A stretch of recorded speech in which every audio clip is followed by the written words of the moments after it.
All right. Talk to me about the SF lineup. Let's do it.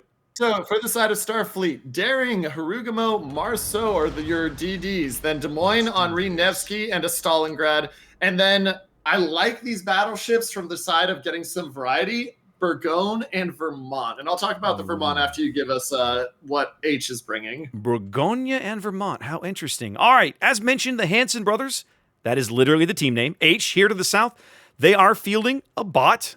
Unfortunately, you see there the Des Moines. But kudos to them. They have continued to play. Even though they were only able to field 8 today, they're pulling in a bot, still here, still having a good time. So welcome to King of the Sea, gentlemen. And ladies, potentially.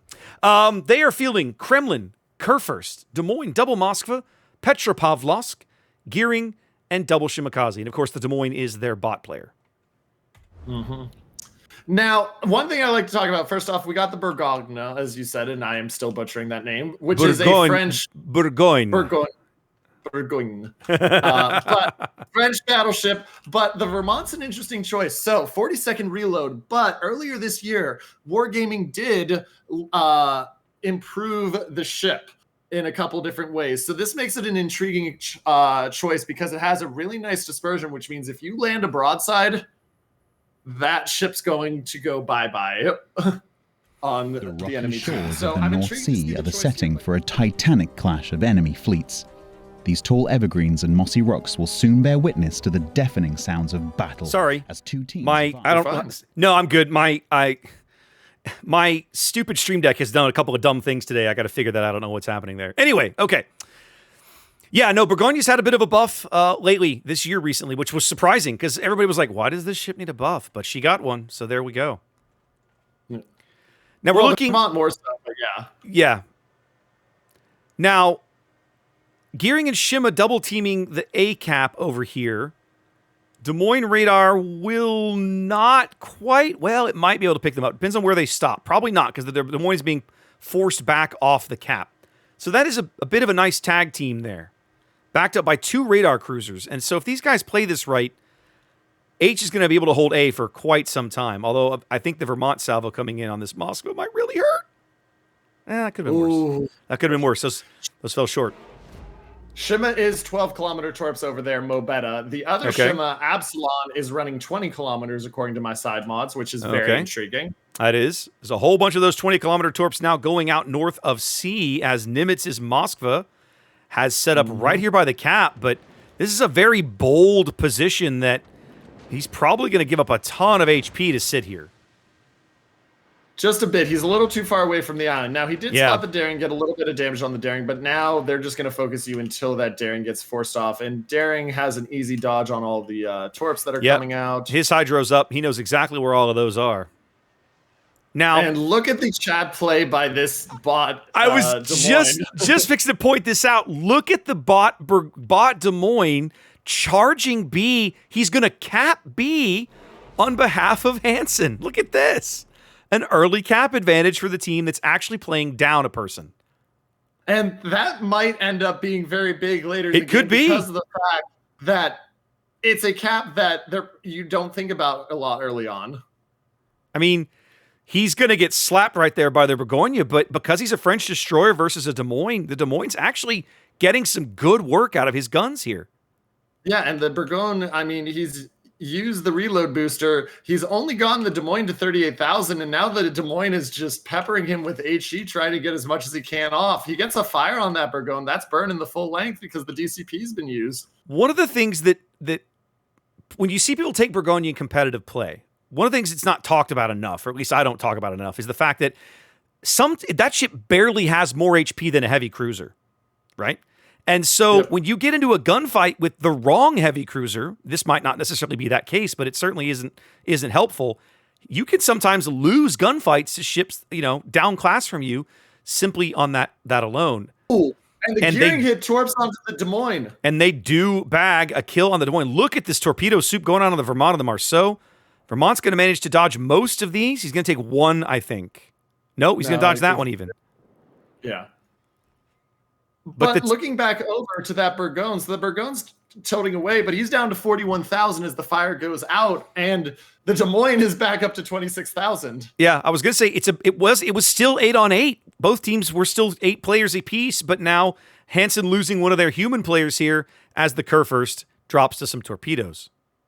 And those were some really nice torpedoes by the Harugumo. I mean, Kurfürst just trying to play defense, but unfortunately takes the torps, can't dodge them, and that's going to make it very hard to continue to hold C. Shimakaze's recently launched torps as well, so he doesn't even have torps to drop on the Stalingrad as it pushes, and he's got to be careful that he doesn't get radared soon. Yeah, I think it's inevitable that SF is going to pick up C, right? There's just they have too much firepower over here. All that's left is the Shima and the Moskva. While the Kurfürst was here, you felt like they could deny this push. But with him out, it's not going to happen.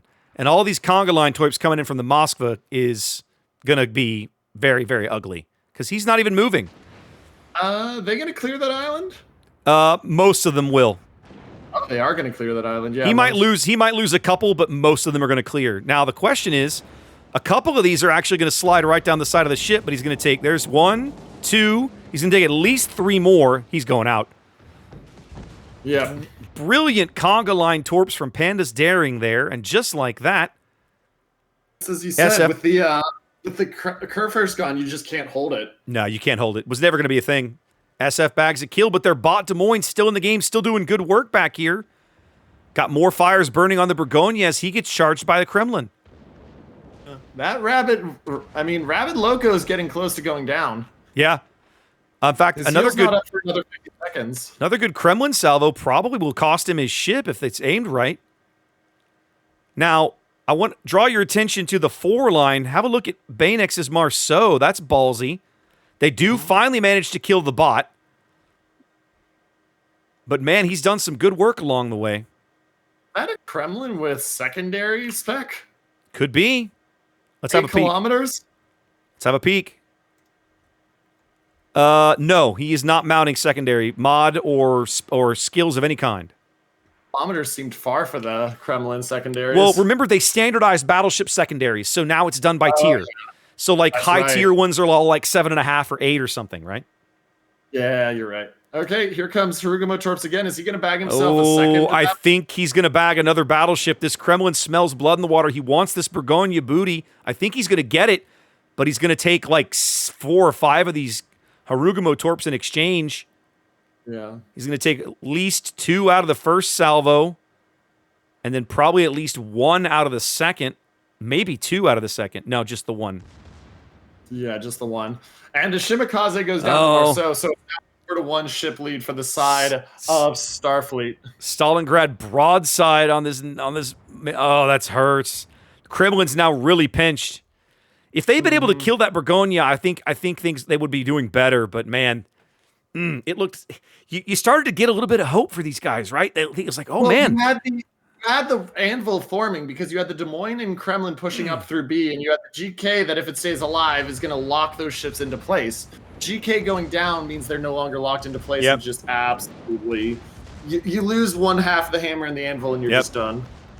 Something you don't normally get to say. Harugumo Torps doing amazing work in this game, ladies and gentlemen. And this looks like it's going to be a solid win for SF. I don't see how they get back into this game now.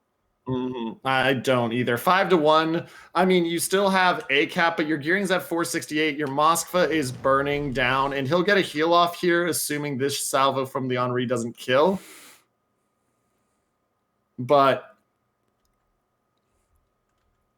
I mean, you look at where they are. It's all map positioning. The ship. It's spotted the pandas going. These guys, SF has a 200,000 hit point lead. Ladies and gentlemen, like that's not something you recover from.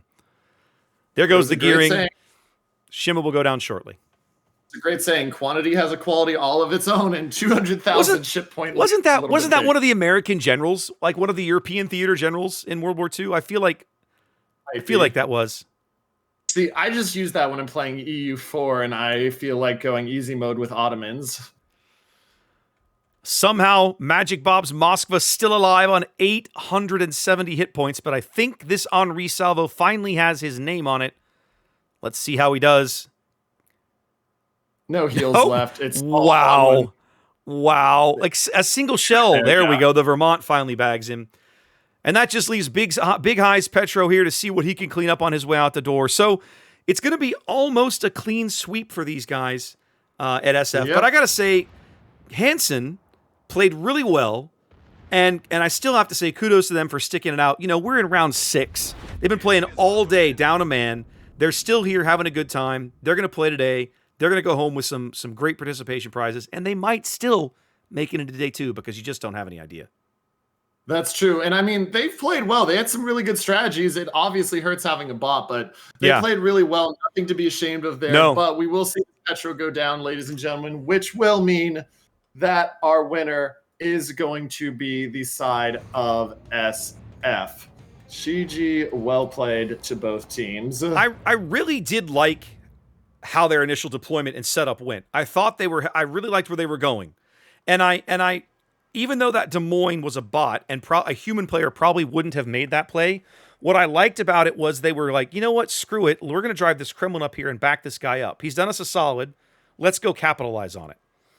And if I'm with you, you said it earlier, if the Kurfürst had lived, they would have had a nice pincer going. Unfortunately, the Harugumo's torpedoes just too much for him, and that made a big difference. And that's not something you usually get to say. The Harugumo's It's torpedoes. not. It's not usually Harugumo. It's all pew pew. It's all about the guns, right? But in this case, the Harugumo had the torpedo reload booster, used it in exactly the right place a couple of times, and had hugely impactful torpedoes.